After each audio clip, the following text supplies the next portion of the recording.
अगर अभी स्किप किया तो कुछ गलत हो सकता है। एक बात बता दूं, अगर आप रात को अकेले हैं तो हो सकता है ये कहानी आपको सोने ना दे।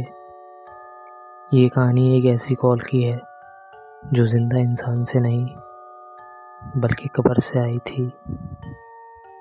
अस्सलाम वालेकुम फ्रेंड्स, उम्मीद करता हूँ आप सब खैरियत से होंगे। अल्लाह आप लोगों को खुश रखे, आबाद रखे और आप भी मुझे अपनी दुआओं में याद रखें।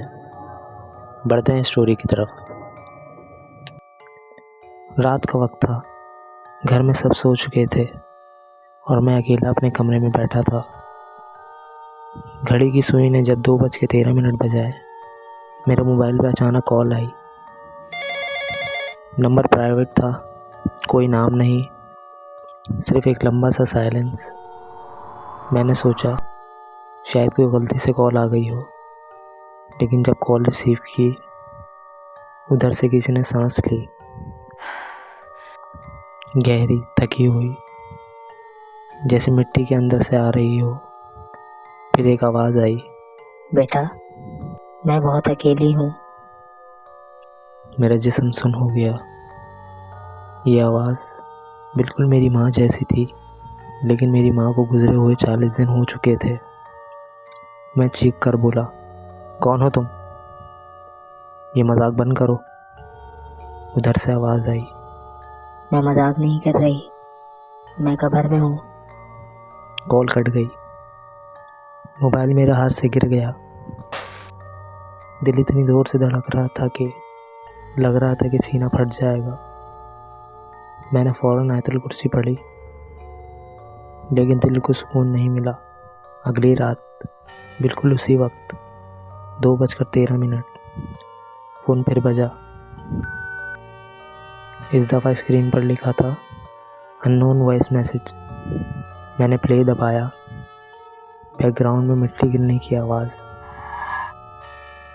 और फिर वही आवाज़, बेटा, तुमने मेरा वादा पूरा नहीं किया। मुझे याद आया, माँ ने मरने से पहले कहा था मेरी कब्र पर कुरान ज़रूर पढ़ना, और मैं बिज़ी रहा, कभी गया ही नहीं। उस रात मुझे नींद नहीं आई। सुबह होते ही मैं कब्रिस्तान गया।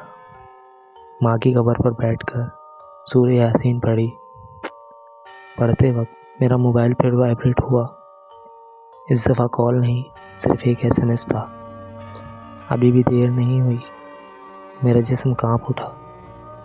उस रात जब मैं सोया, मैंने ख्वाब में देखा माँ कब्र में लेटी हुई थी, चेहरा उदास, आंखों से आंसू बह रहे थे।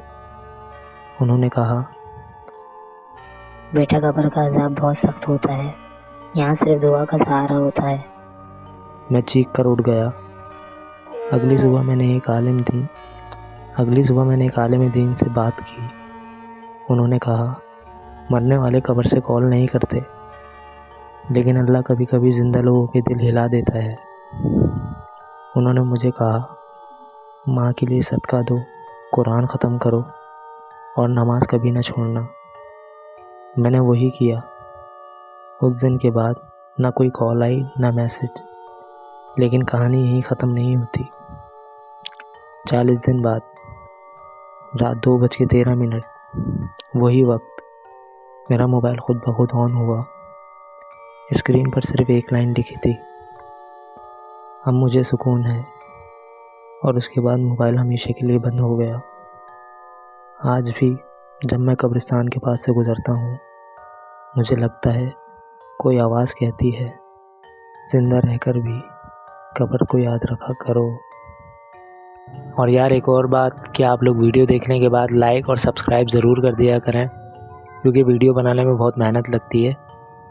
सो इसलिए आप लोग ना लाइक और सब्सक्राइब ज़रूर कर दिया करें। हमारी कहानियाँ अगर आपको अच्छी लगती हैं तो प्लीज़ लाइक कीजिए, सब्सक्राइब कीजिए और हाँ, शेयर करना मत भूलिएगा।